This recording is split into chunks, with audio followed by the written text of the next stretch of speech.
ran over the Arizona Cardinals. Running back Kyron Williams had 158 yards rushing. 154 of those came in the second half. Williams had one of the Rams' 2 touchdowns. The Rams are 3-3. The 2-2 Chargers are in action tonight at SoFi against the Dallas Cowboys. 5:15 kickoff on ESPN. No more undefeated teams in the NFL. The last 2 went down yesterday. Philadelphia lost to the New York Jets. The Eagles were shut out in the second half. The 49ers missed a field goal in the final seconds at Cleveland. They lose by 2. LeBron James and Austin Reeves did not play last night in the Lakers' preseason loss to Milwaukee at Crypto.com. First game together for Milwaukee stars Giannis Antetokounmpo and Damian Lillard. They played the first half and combined for 31 points. No debates, no speculation, just the info you need. That's your KBLA Sports Minute. I'm Ray Richardson on KBLA Talk 1580. Follow the leader. KBLA Talk 1580. Follow the leader. If you're not following KBLA Talk 1580 on all of our socials, then you're missing out. Download our app and find us on Facebook, Twitter, Instagram, YouTube, and on the web at KBLA 1580. That's right. Again, you can find all of our socials at KBLA 1580. We've got a lot to talk about. By the way, if you miss any of our weekday shows in real time, you can always catch up by checking out the podcast of your favorite shows at your leisure. At KBLA Talk 1580, we've got your black. Got your beer. Follow the leader. Following the leader. Oh my God. Follow the leader. Follow the leader. Follow the leader. Follow the leader. Follow the leader. Hey, oh, hey, yeah. Oh, yeah, yeah, yeah, yeah, yeah, yeah, yeah. I'm taking my freedom, pulling it off the shelf, putting it on my chain, wearing it around my neck. I'm taking my freedom, putting it in my car, wherever I choose to go. It won't take me far. I'm living my life like it's golden, living my life like it's golden, living my life like it's golden, living my life like it's golden, living my life like it's golden, golden, living my life. I'm Tavis Smiley, and we are in our third and final hour today, and it's going to be a good one. On the B side of this hour, celebrating Phyllis Wheatley, America's first published black poet. 250 years later, we'll be joined by University of Wisconsin-Madison professor Brigitte Fielder for an ode to Phyllis Wheatley. On the backside of this hour, we commenced this hour, though, with Danny Mullen, owner of the only black and woman-owned bookstore in Chicago. She joins us now to explain her mission to provide access to and build interest in books for minority communities. She also has a fall reading list that we'll get to a little bit later in this conversation. I look forward to that. Danny Mullen, good to have you on Tavis Smiley. How are you today? I am excellent. How are you doing? If I complained I'd be an ingrate, I am doing well. I'm delighted to be in dialogue with you. Yeah, I'm delighted to be in dialogue with you. Let me start with this. Tell me your story. I'm always fascinated by the stories of black folk in particular who at some point in their lives fell in love with books. Tell me your story of falling in love with books. Absolutely. We came up very poor. So we did not have a lot of books in our home, but my mom did a great job of taking us to the library and kind of cultivating that love for books. So as I got a little older, I always say that books saved my life. They let me know that there are people out here who are beyond the places where I currently exist. Yep. You know, and it was a reminder that we can live any life we'd like to live. We just have to create it. And not knowing that it's easy to stay in one place. But luckily, I was able to branch out after college and everything and keep that love. So when the chance presented itself in 2019, I was like, I'm opening a bookstore. We're going to figure it out. We will get to the bookstore in a moment here. Tell me more, though, about how books saved your life. Well, I think that we only know, especially as we're growing up in those teenage years and whatnot, we only know what's happening around us. So when we have a lot of negativity happening around us all of the time, we think that's all there is because it's all we can see. And I would read books and escape from that and realize that people were living lives and doing jobs that I'd never considered. Like they were car salespeople and they had a whole life. And you know, even if they worked at, you know, customer service centers, a reminder that everybody has a full story. And when I would read books and learn that, it told me that I could create my full story as well. I could pursue things. I was the first in my family to go to college and all of those things. And it came from a love of reading and reading about characters who went to college and cooked and owned their homes. And that those were things that we had not experienced in my family previously. Yep. Tell me more. I'm fascinated by your invocation of the notion of reading as escapism, and it is certainly in fiction form. Tell me more about your view as it relates to the value. I think that's the word I want. The value of escapism in reading for Black folk in particular, especially at a moment such as this, if that makes sense. Oh, honey. so I always feel like reading is invaluable. There's no number, there's no scale that we can apply for the need to get out of the real things that are happening right now. There's no other form of escapism. You turn on the news, you get on social media to scroll. There are movies about what's happening. There's no escaping the real world until you hop into a book. I always say that nonfiction is going to give you the statistics, but if you want to build empathy, if you want to learn about life, it has to be a fiction book. Mm-hmm. No. And so I think it's imperative to read fiction and to read other people's stories to recognize that, one, you're not the only person that's ever gone through what you're going through. Mm-hmm. Yep. And two, you're always able to get out of what you're going through, if that makes sense. Why do you think books are always banned in prison? No, that's a powerful point. Let's explore that a bit more. Tell me about your view on books in prison. Well, we partner with multiple organizations in the Chicago area and beyond to send books to people who are currently incarcerated. But I find that we get so many books returned from even self-help books. We get so many books returned saying that title is not allowed for whatever reason, or prisoners are only allowed to have one or two books in their cell at any given point. And it makes you think, because if this was a concept that expects to renew and revive and make people better, why wouldn't books be allowed in? Mm-hmm. I'm going to put you on the spot here, and I promise I'm going to give you about 45 seconds to think about it. Well, I'll give you a couple minutes to think about it. Let me just do this now. Ask this question now, and we'll continue on the other side. So I am fascinated by your telling of the story of books that were returned to your bookstore that you all sent into prisons for incarcerated brothers and sisters to read, and these books get returned to you. And to your point, they're returned for a variety of reasons. This title isn't approved for prisoners to read, et cetera, et cetera. I am curious. I want to hear when we come forward about one or two books that sort of came back to you that you're still scratching your head about why that particular or those particular books were returned, and your inability to sort of figure out why they wouldn't want a prisoner to read this particular text. I'm fascinated to hear the answer to that question. And I've got more questions, and she's got more answers. We're talking with Danny Mullen, owner of Semicolon Bookstore in Chicago, the only Black and woman-owned bookstore in the Windy City. You're listening to Danny Mullen right now on Tavis Smiley. Seeking the truth, speaking the truth. This is the Tavis Smiley Show.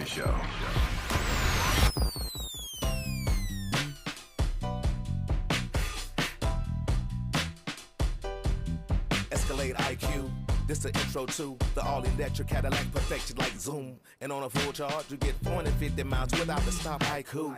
This is what I do. Daddy fat intellect since 92. Linked all the way back, panoramic roof. Come with 24-inch rim standard. Ooh, why? Shawty don't kill him. Cadillac diamond in the back, cold chillin'. And when I'm on attack, on the track is no ceiling. Sky's the limit. You me?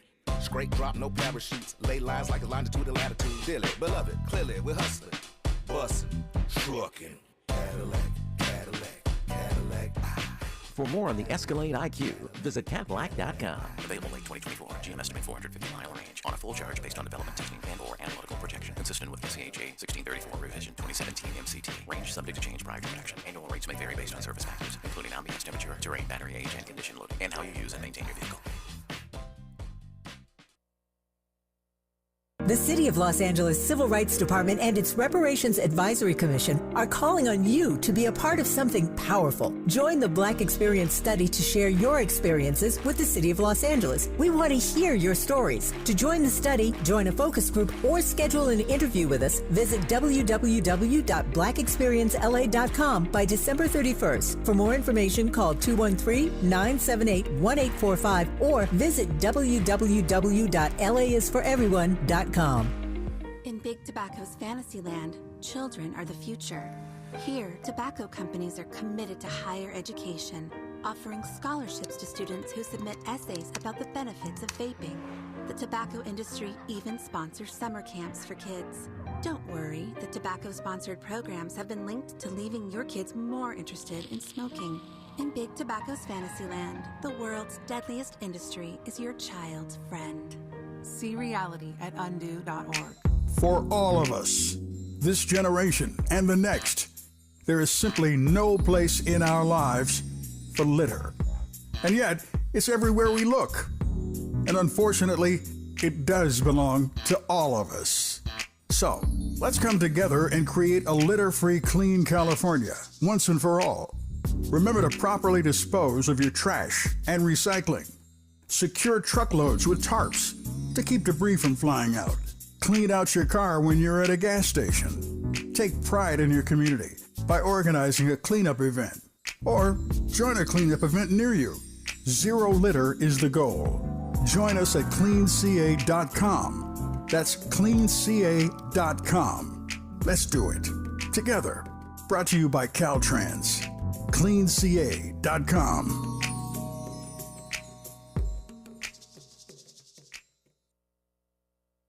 More honesty than you can handle. More empowerment than you can imagine.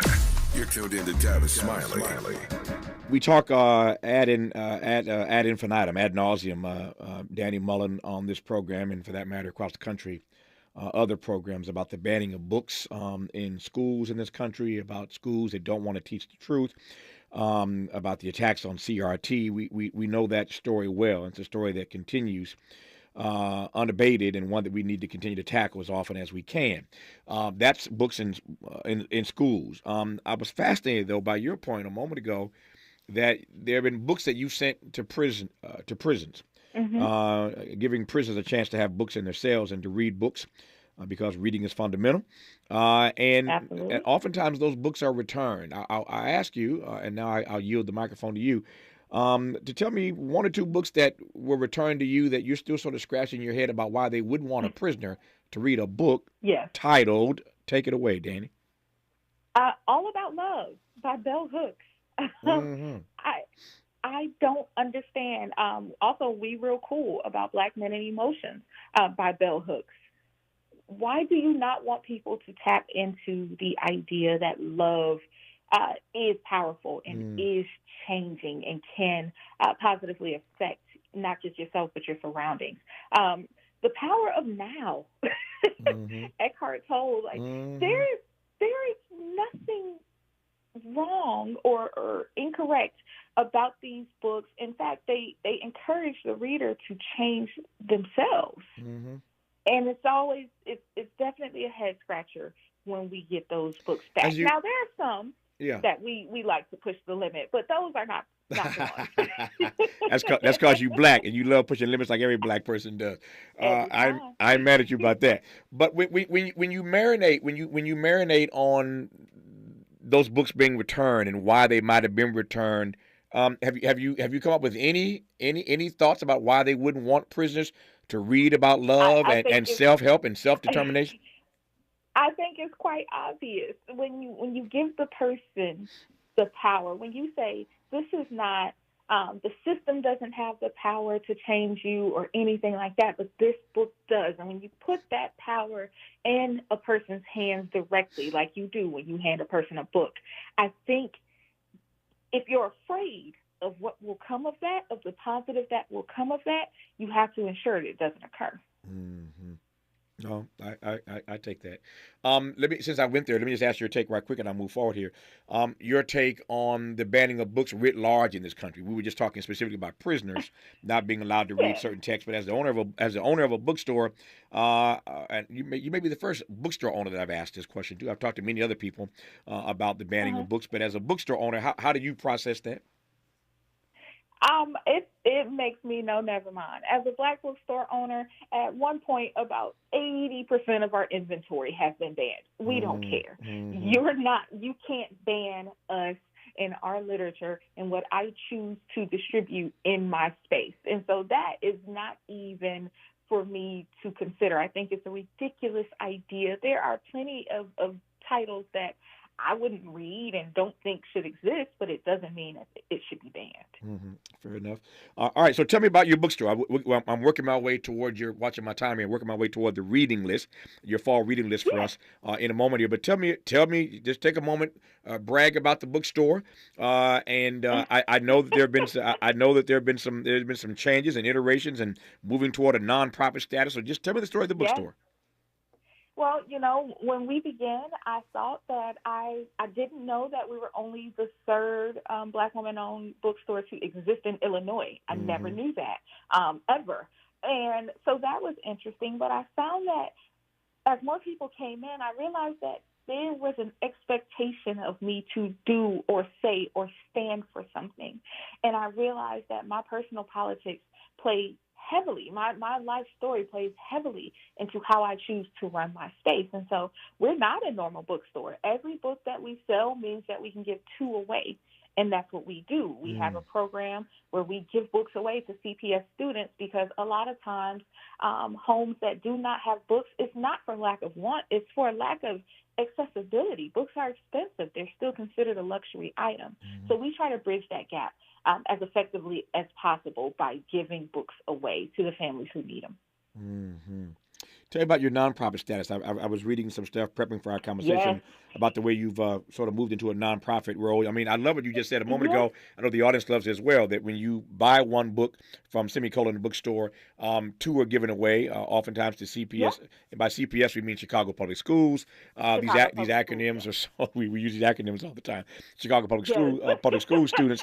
But tell me about the way you manage and run and the frame that the bookstore is in now, given the nonprofit status. The nonprofit status. Yeah. I think we were doing the work before, but we could not get help for doing the work. So all of the book giveaways were coming out of pocket for me, which is fine. I'm grateful to have put myself in a financial position where we could afford to hand books out and not worry about it. But as we get larger and we scale larger, I think we should be giving more away, and I think there should be help for us to do that. And that was the point for us moving to a nonprofit model.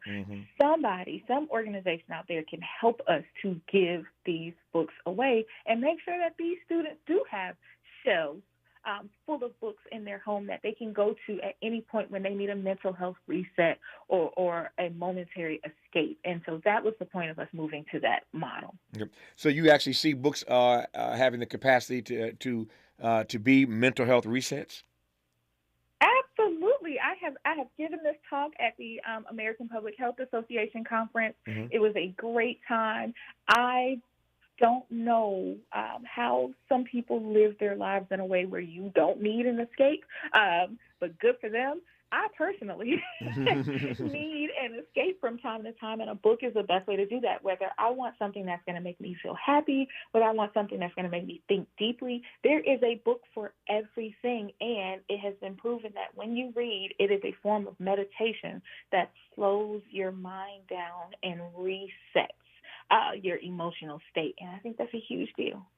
I was in conversation literally just yesterday with some people about a particular African American, trying to not call his name, but a particular African American who is quite wealthy. Let's put it that way, very very wealthy in the business arena.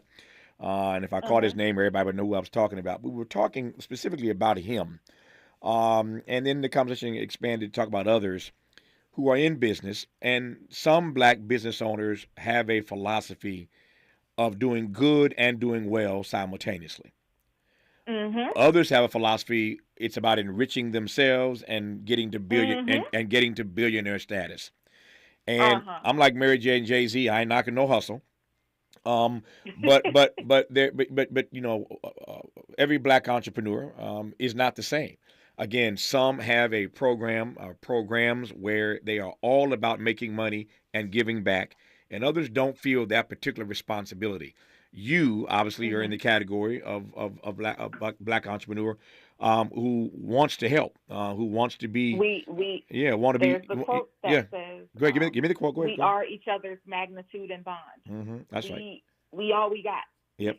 However you want to put it, it's up to us to do the work necessary to ensure that we're okay at all times, and I fully believe that. I'm glad you do. I'm glad you said that. What I was pressing toward was how, given that we all don't process this reality the same, how you created this mindset, how you found yourself in this mindset of doing exactly what you do and not just enriching yourself. It's how we came up. We did not, my two siblings and my mom, we, lived in shelters often, and it would be the four of us sharing a room. And I remember there would be moments where I could clearly see my future of being able to take care of myself effectively, and I knew exactly what I was going to do when I had any excess.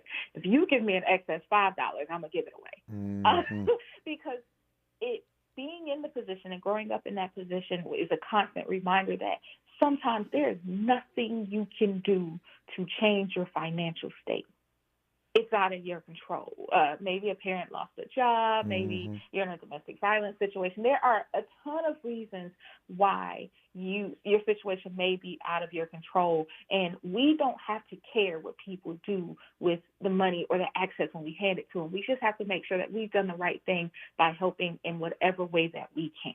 Yeah. I've watched a ton of people ignore my family's needs for the longest, which is why we were in a shelter, and I just vowed not to be that person. Well, now you got me really fascinated. I'm watching my time because I ain't got to the book list yet, and I got to get to it right quick.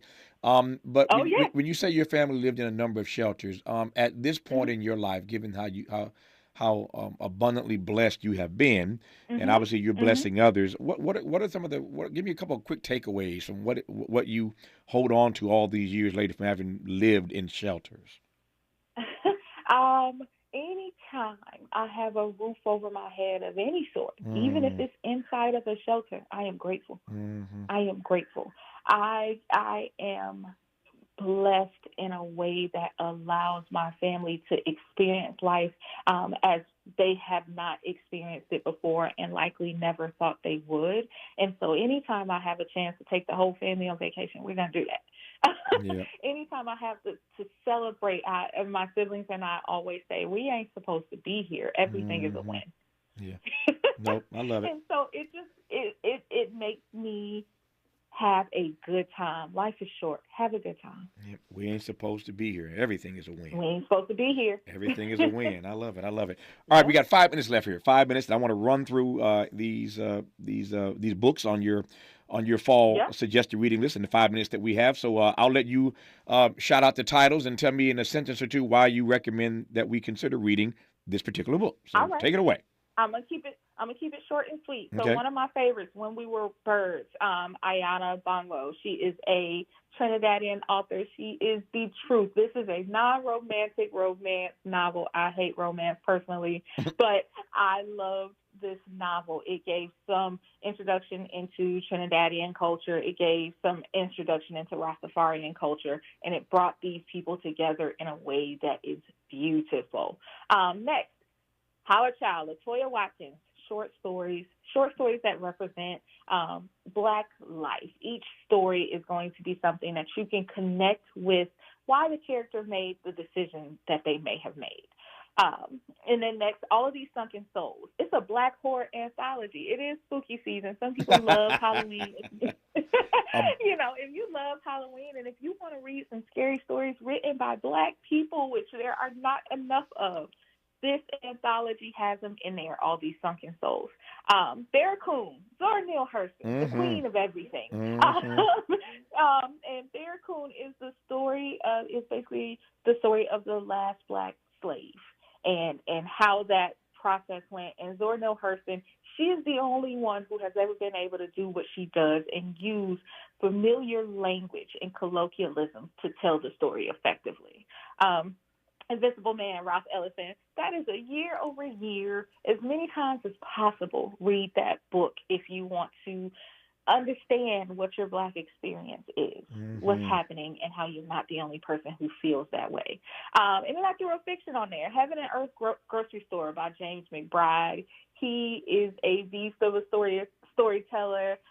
You're going to get some laughs. You're going to get some real life situations in that novel, and it is great to explore. Before I close our conversation, where I could have commenced this conversation, let me just run through that list again right quick for those who can't write as fast as Danny talks.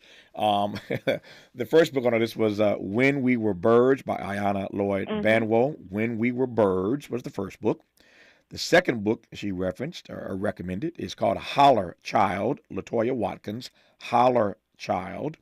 The third book is called All These Sunken Souls. It's a Black horror anthology. All These Sunken Souls. Sounds like something the film, what's the filmmaker I'm thinking of that does this?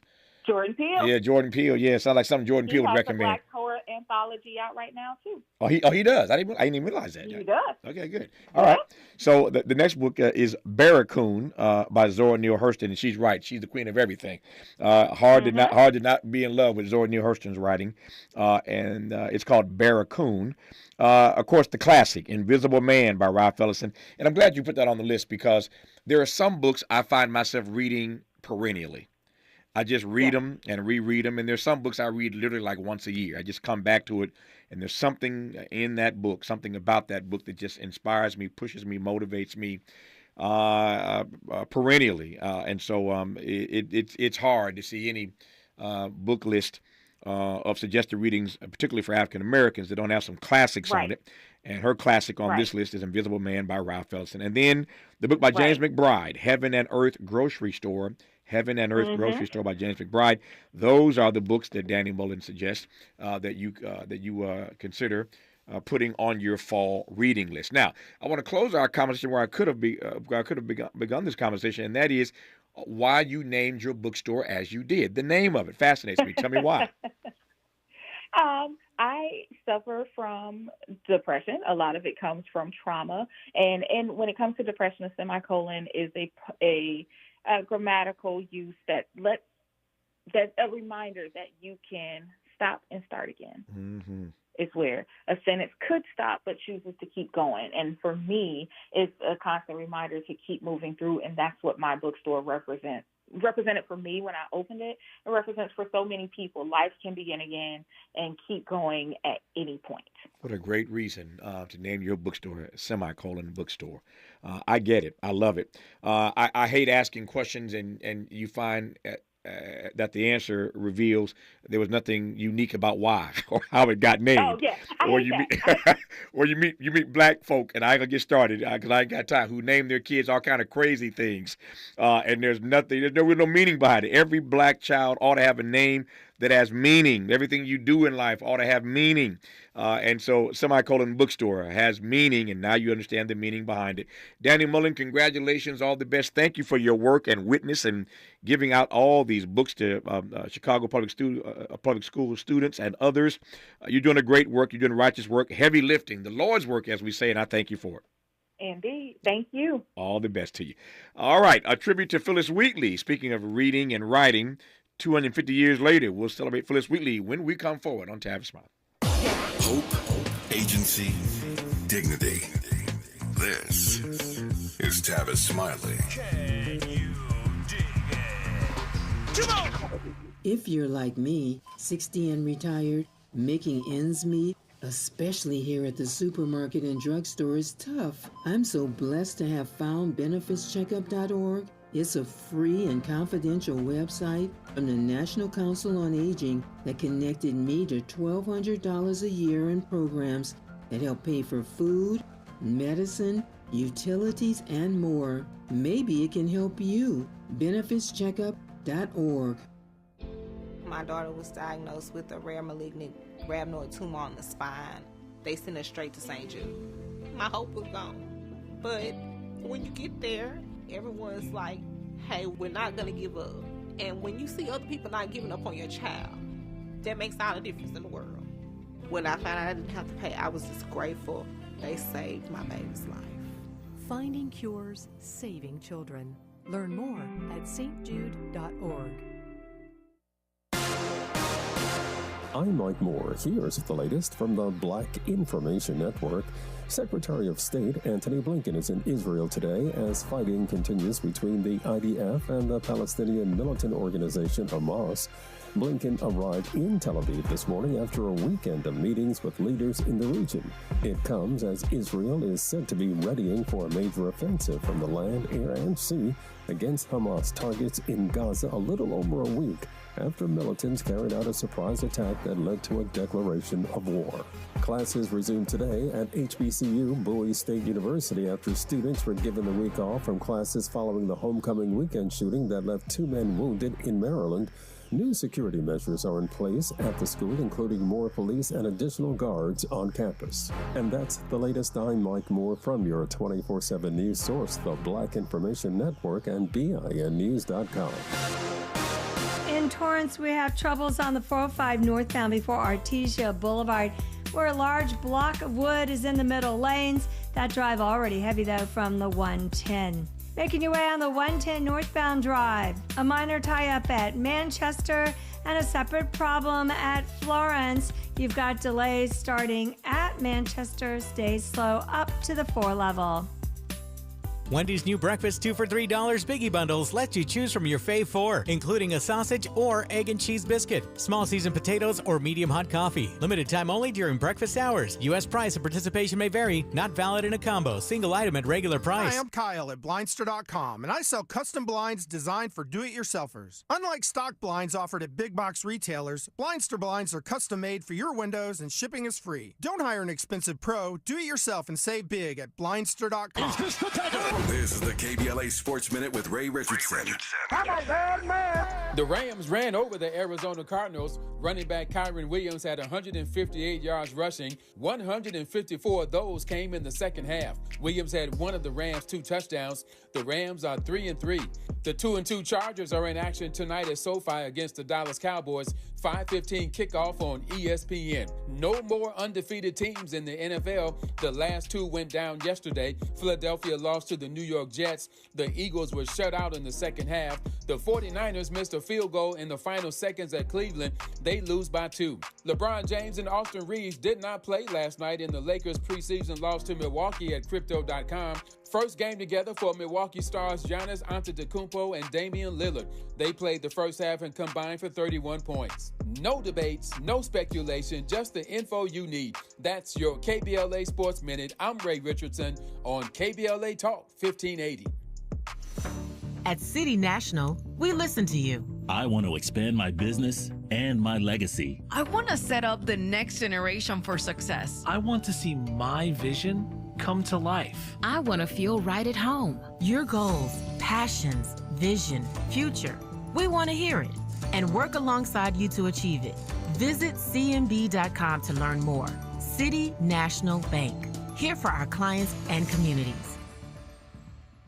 The Green Foundation, key health influencer, empowering our Black communities through action. The Green Foundation advocates for affordable health care, accessibility, and knows the importance of culturally relatable health care. Regardless of income, we believe it is a right for optimum health. The Green Foundation has been at the forefront for 25 years, dedicated solely to promoting prevention through early detection, annual screenings, and nutrition. We know you because we are you. Our hand-holding approach approach supports you and your family to receive your right to be treated fairly and receiving quality healthcare services. We want you and your family to know COVID-19 was devastating to our families and to our wallet. We can build back better by understanding prevention, wearing your mask, washing your hands, social distancing, and understanding the impact of long COVID. Get the care you deserve. Take advantage of your privileges. Contact us, info@thegreenfoundation.net. info@thegreenfoundation.net.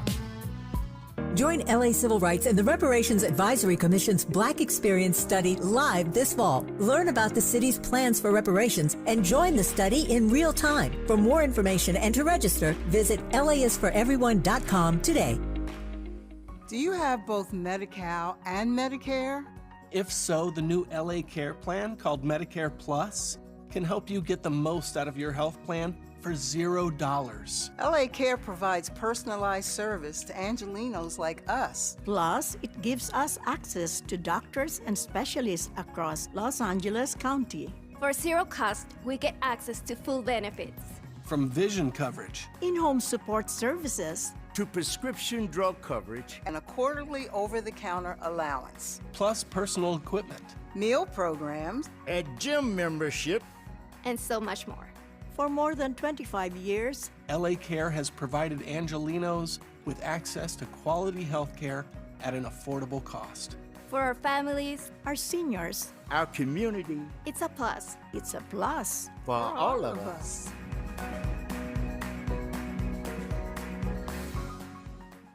Helping to make you the most knowledgeable person in your circle of friends. This is Tavis Smiley.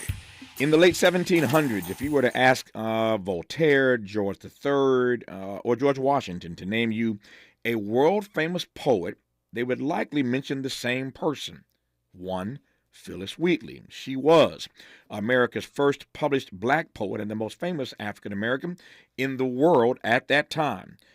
Bridget Fielder is an associate professor at the University of Wisconsin-Madison. She joins us now to share 250 years of where African-American literature history began in celebration of the life and legacy of one Phyllis Wheatley.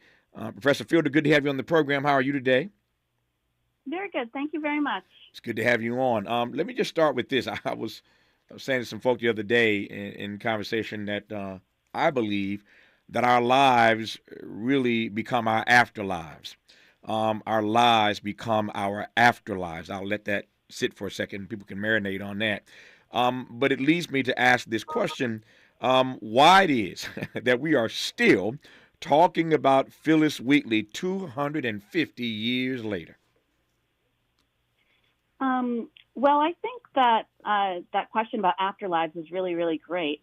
And the truth is that Wheatley's legacy carries on from her lifetime to the present, particularly in the ways Black people have attended to her and have found inspiration in her example. And I think that in that, one of the things that I notice is the way that we view Wheatley not simply as an exceptional figure in African-American literature and African-American history, but as an exemplar, as someone who shows us possibility. And that possibility, I think, is what gets carried forward in her afterlife. Give me more about what you mean when you say, when you put your finger, rather, on the ways in which Black folk have attended to her. By that, you mean what exactly? Yeah, I mean, so there's a lot of discussion, I think, about someone like Wheatley being a forgotten poet. And a lot of Black figures, especially Black women authors, for example, often talked about as people who have been forgotten. And one question I think one could ask is, forgotten by whom?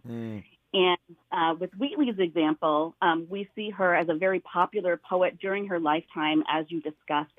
One of the most prominent Black writer of her day. But we also see traces of her in African-American intellectual history from that moment up through the present. And so, to give you a couple of examples of what I'm thinking about, I've been reading people writing about Phyllis Wheatley in a lot of different places, including in the African-American press, in Black newspapers in the United States. And that's one place where we can see Wheatley's afterlives. We see, for example, the first African American newspaper, Freedom's Journal, writes about Wheatley in 1827 and republishes some of her poetry in the early 19th century. We see people talking about her in Frederick Douglass's paper in 1855, and also reprinting some of her poems, some different poems. We see her in journals, or in periodicals like the Christian Recorder, the official publication of the African Methodist Episcopal Church. People talking about Wheatley in different places in the 1880s. We see a biography of Phyllis Wheatley in the Brownies book in 1920. This is a children's literary magazine that comes out of the children's number of The Crisis, edited by W.E.B. Du Bois and Jessica Fawcett. And we see examples like this all over the place. People attending to Wheatley, people thinking about reproducing biographies of her, reproducing some of her poetry. And I've been really interested in the way that she gets reproduced both in Black popular culture and also in writing for children. Yep. We'll talk about Black popular culture in a second here. You said earlier that she's not just a writer, but you see her as an exemplar. An exemplar of what is my question?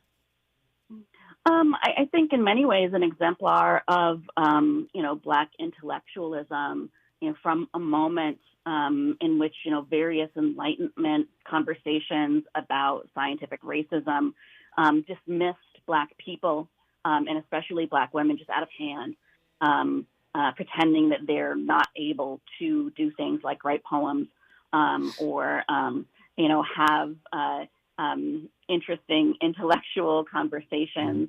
And even in that moment, we see examples of people who, clearly are able to do that. And I think, thinking about Wheatley necessitates not only thinking of her as someone who was probably a child prodigy, someone who may have, been a kind of literary genius in her moment, but also somebody who, various people have talked about as just kind of showing what Black people are capable of beyond just what Wheatley herself is doing, but Black people more generally.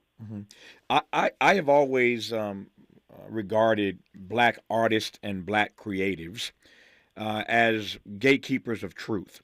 And historically, as you well know, you teach this stuff, there have been artists and other creators who've been able to be those gatekeepers of truth, to tell truths that the rest of us couldn't tell, to say things that the rest of us couldn't say, precisely because they are artists, because they are creators. Wheatley fits, I think, squarely into that frame.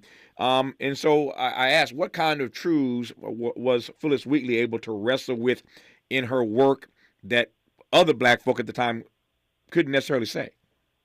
Yeah. Well, she's, in a particular position as somebody who wrote while she was still enslaved. And so I think that, in many ways, her writing looks, on slavery, for example, looks a little bit more subtle than that of people who are writing from positions of free people. But one of the things that she does that I think is really striking is really just to, celebrate a kind of broader creative possibility and potential. And I think that her example of this is one, but we might think of another poem of hers that also kind of speaks to this. One of my favorite poems by her is To S.M., a young African painter, on seeing his works, in which she writes to another enslaved child who would have been a little bit younger than her, someone named Scipio Moorhead, who was an enslaved person in her community. And she celebrates his art. She thinks about them as inspiring one another in their different mediums. And I think that, that kind of shows us something of, Black people's conversation with one another, Black people's, creation, even when we don't have access to the things that they created. Like, we don't have any of Scipio Moorhead's art, but we have this poem that Phyllis Wheatley, a slightly older child, wrote about him. And I think she gives us, in some ways, a window into that world, in some examples. But, a lot of the ways people talk about her, I think, over the years are just in her example herself. Yeah. Mary Church Terrell, for example, a Black feminist writer writing in the late 19th century, in the 1890s, writes that ever since a book was published in 1773 entitled Poems on Various Subjects, Religious and Moral by Phyllis Wheatley, colored women have given abundant evidence of literary ability. And so tracing those threads of ability from this moment in which, various people are questioning whether Black people have ability for literature or art or intellectualism, is the kind of larger picture that I think we. No, I mean to cut you off. I take that point. When we come forward, though, I want to ask right quick here. For those who don't know Phyllis Wheatley's backstory, how it is that a woman could be writing poetry while she's still enslaved. In other words, how do we juxtapose what she was doing with the fact that it was illegal to read and write at that point? We're talking about celebrating Phyllis Wheatley 250 years later with Bridget Fielder. You're listening to Tavis Smiley. What's your quarrel with the world? You're listening to Tavis Smiley. What is dedication? My biggest fear in the middle of my addiction was that my kids wouldn't have a father. And I started thinking, you know what? This isn't my story. I definitely had to become a better man to be a better father. It's important to me that my kids are empowered and truly believe that if they can think it, they can do it. That's dedication. Visit fatherhood.gov to hear more. Brought to you by the U.S. Department of Health and Human Services and the Ad Council. Joey from Vermont, a farmer trying to get through the winter. Adriana from South Carolina, a single mother living paycheck to paycheck. Liam from Ohio, an injured father struggling to provide for his family. Hi, I'm Shanola Hampton, and I support the Feeding America network of food banks because they help provide over 6 billion meals to people in need each year. Learn more at feedingamerica.org. KBLA Talk 1580. We've got a lot to talk about. Maisha Cairo here with a quick recap from my time at JP Morgan Chase's Advancing Black Wealth Tour. There were speakers Ian Dunlap, Damon John, Lynn Richardson, MC Light, Dom Kennedy, to name a few. Take a listen to what Justin Grant, Community Development Lead at Chase's Advancing Black Pathway, let's see what he had to say. So I'm Justin Grant. I lead community development and national partnerships for JP Morgan Chase's Advancing Black Pathway strategy. And so we're focused on strengthening the economic foundation of Black communities, and we're making targeted investments in programs like the Advancing Black Wealth Tour to help us get our tools and resources out to the community to drive sustained impact over time. So when it comes to Black and brown people, it sounds like Chase is making it their personal responsibility, not only to facilitate these events, but to educate and provide resources. So Mr. Grant, I have to ask, what does wealth building look like for the individual? It's home ownership, it's having that freedom to be able to start your own business and create jobs in your community, and it's having that long-term plan towards retirement, having that vision for what you want your life to be, and you have the resources to actually live it. I'm Maisha Cairo. Thanks for sticking around. That was my recap from Chase's Advancing Black Wealth Tour. First stop was here in LA, and they're taking it national. Happy birthday, Metro K-Line. Whether traveling for business or pleasure, it's time you made today a K-Line day. The K-Line can connect you with fun, food, friends, and family from Crenshaw to Inglewood in one safe, clean, comfortable ride. Take the K-Line today and experience the diversity that makes LA such a great place to live, work, and play. Make it a K-Line day. Go Metro. Visit metro.net/K-Line. May Fresh Daily in the Mert Park, Los Angeles, California. You're listening to Tavis Smiley. It has been 250 years of celebrating the work of Phyllis Wheatley. So for those who don't know the backstory here, Professor Fielder, how is it that a woman who is enslaved begins to write poetry when reading and writing back then was illegal? So I'll address a common misconception. Laws prohibiting Black people from learning to read and write are not universal. These don't exist in every place and time where there are people enslaved. And so there are actually examples of Black people who are enslaved but also are literate at various moments. So one example is Jupiter Hammond, another enslaved poet who lived around the same time as Wheatley, and he actually publishes a poetry and address to Miss Phyllis Wheatley in 1778. He's a little older than she is, and he's aware of her work, and he's writing poetry while he is still enslaved.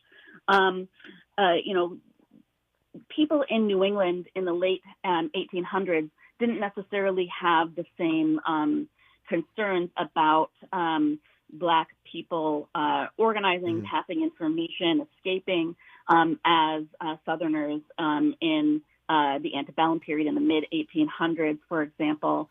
And there are, petitions to allow Black people religious instruction, for example, from the 1700s that precede Wheatley. And so it's in that context that she gets instruction in her enslaver's house. She's kidnapped when she's about 7 or 8 years old from Senegambia, and she's brought to Boston, purchased by white enslavers, and she learns to read and write in their household. And one of the things that they notice about her is that she seems to learn very quickly, and so for this reason, it seems too, that is encouraged.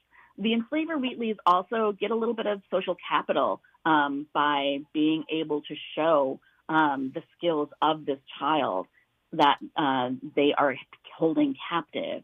And they help to facilitate the publication of her book of poetry, which is published in London in 1773. What's interesting, I think, about this publication history is that Wheatley doesn't have the same support of white subscribers for her poetry once she's free. And so these people's interests in, a potential child prodigy, an enslaved person who writes this beautiful poetry fitting with the poetry of the day, don't carry their interest forward. When she's free. No, I hear your point.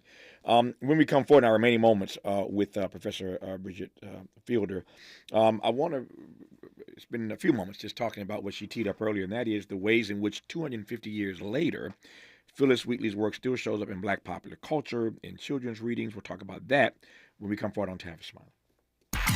Interrogating and unpacking. That's what we do around here. You're listening to Tavis Smiley.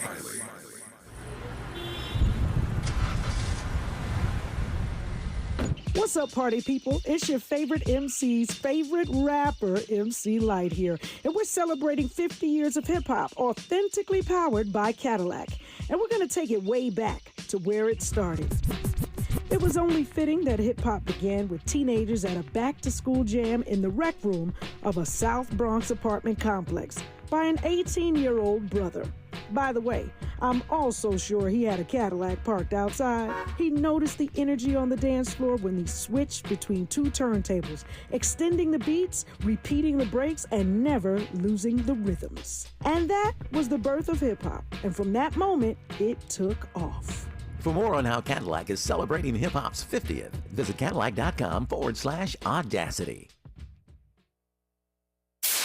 KBLA Talk 1580. We've got a lot to talk about. KBLA Talk 1580 joins you in standing for voting rights. When We All Vote is a leading national nonpartisan initiative on a mission to change the culture around voting and to increase participation in each and every election by helping to close the race and age gap. Created by Michelle Obama, When We All Vote brings together individuals, institutions, brands, and organizations to register new voters across the country and advance civic education for the entire family and voters of every age to build an informed and engaged electorate for today and generations to come. When We All Vote empowers their supporters and volunteers to take action through voting, advocating for their rights, and holding their elected officials accountable. Please visit whenweallvote.org to stand up for your rights, voting rights. This is a community call to action from KBLA Talk 1580. Hey, Dad, how do airplanes fly? What's in this box? Is this tree good for climbing? How are babies made? What does this thing do? Kids are curious about everything, including guns. Talking to them about gun safety in your home is a good first step, but you can do more. Always keep your guns locked, unloaded, and stored separately from ammunition. Safe gun storage saves lives. Learn how to make your home safer at endfamilyfire.org. That's endfamilyfire.org. Brought to you by End Family Fire, Brady, and the Ad Council. The Chase Ink Business Premier Card is made for people who make things happen, like me. I'm Sam, founder and CEO of Manifest, a product design company that makes everyday products designed smarter. I get 2.5% cash back on purchases of $5,000 or more, plus unlimited 2% cash back on all other purchases, which helps us make more smart ideas into a brilliant reality. The Ink Business Premier Card. Learn more at chase.com/business premier. Chase for business. Make more of what's yours. Real business owner compensated for their participation. Account subject to credit approval. Restrictions and limitations apply. Cards are issued by JP Morgan Chase Bank. Any member FDIC. Let's get back to more of this rich dialogue with Tavis Smiley. Got 3 quick minutes left in this conversation, celebrating Phyllis Wheatley 250 years later. And our guest is Professor Bridget Fielder. Phyllis Wheatley, of course, the first published black poet, the most famous African in the world at that time. You suggested earlier, Professor Fielder, that there are ways, even still, 250 years later, that her work shows up in popular culture and children's readings. You want to unpack that for us right quick? So she is been long an inspiration for poets since Jupiter Hammond's poem about her during her lifetime, and especially Black women poets. And so we see this in the mid-century of people like Margaret Walker Alexander, Naomi Long Madgett writing poems about her in the 1970s. We see it in some recent poetry collections by people like Drea Brown, Alison Clark, Honoré Sonnen Jeffers. She is an inspiration also in a lot of children's literature. We'll see her represented in biographies for children, in Black history for children, and also in kind of collective biographies, collections of famous Black people. I would say Wheatley is the most heavily represented Black woman writer of any era in materials for children today. No. That's high praise. Let me close by asking, 250 years later, as one who has studied her work, obviously, quite closely, what is her enduring legacy? I think her enduring legacy is a fairly simple statement that needs somehow to be reiterated over and over and over, and that's that Black people have a literature and a culture. She's often described as a foremother of sorts of African American literature, and her existence in this moment before the founding of the nation kind of shows us that Black literature is not a new phenomenon, that it reaches all the way back to the time of the founding of the nation, to someone who lived during the Revolution, and we could carry that thread from Wheatley forward to the present. Bridget Fielder is associate professor at the University of Wisconsin-Madison, and I am delighted in her joining us to celebrate the great Black poet, Phyllis Wheatley, 250 years later. Professor Fielder, good to have you on the program. All the best to you, and thank you for your time today. Thank you so much for having me, Mr. Smiley. Good to have you on this program. That's our show for today. Back here tomorrow, Lord willing, to do it all over again. Until then, thanks for tuning in to Tavis Smiley. And as always, keep the faith.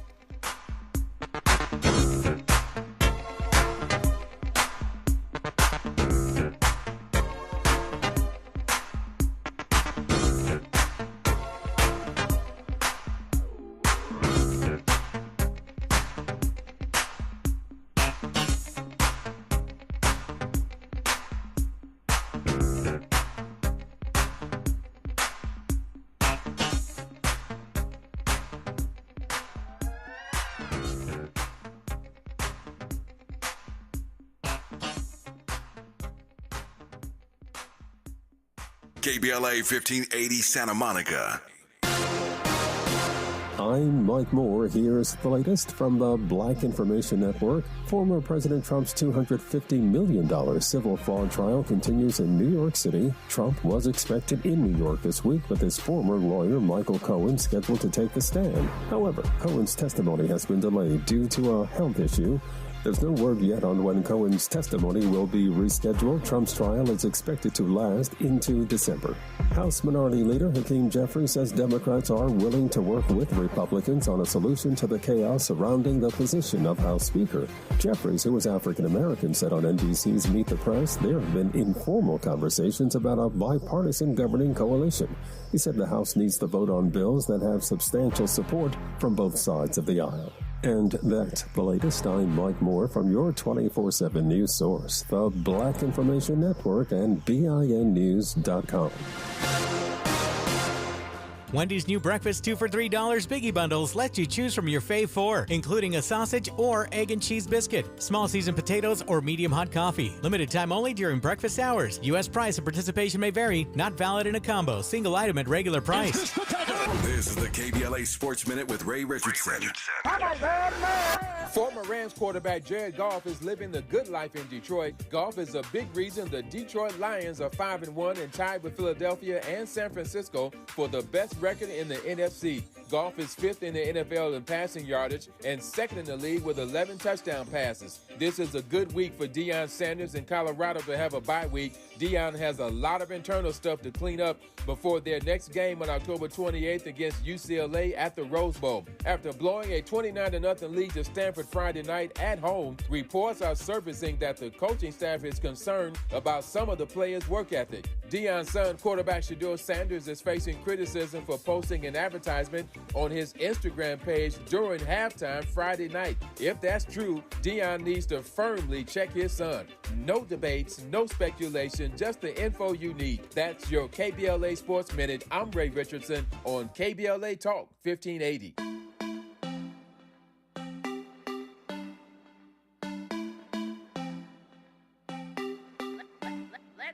Welcome forward now. You're listening to the Millionaires Roundtable. I am your host, Lynn Richardson, here on KBLA Talk 1580, and we are creating millionaires, one family at a time, one day at a time, $1 at a time, and one dime at a time, and that means you.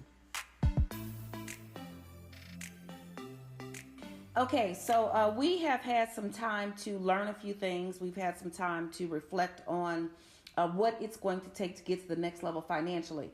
But what I want to do today is I just want to provide you with a checklist. This is going to be basically a blueprint for everything that we're going to discuss over the next month, week, year, decade, or whatever. The items on this checklist are the things that you need to get to the next level financially. You will have to revisit several pieces or several items on the checklist multiple times. You will need to reignite. You will need to renew your subscription, if you will. Every time you think about what it takes to get your money to the next level, you need to think about it as a subscription. The Bible says that we are to renew our minds. And I say renew our minds in the same vein that I say renew a subscription. At the end of the year, your subscription is over. You have to pay money again in order to subscribe. You may find that there are new benefits. You may find that there are new resources or whatever it may be. But we do have to renew. So this checklist, it's not going to be something that you can accomplish today. Okay, there are going to be pieces of the checklist that you may get in place before the other pieces. So there really is no particular order to this checklist. However, if you are completely starting over, if you are at the bottom, trying to look up, trying to get up, then I would suggest that you take these things in the order that I am giving them to you. But let me repeat once again, this checklist, these items can happen in any order as long as you have one of the foundational pieces of the checklist in place. So we are talking about the checklist for your life, the checklist for your money, the checklist for your whole entire next level. And it starts with this. You've heard me say it before, but I have to repeat it again.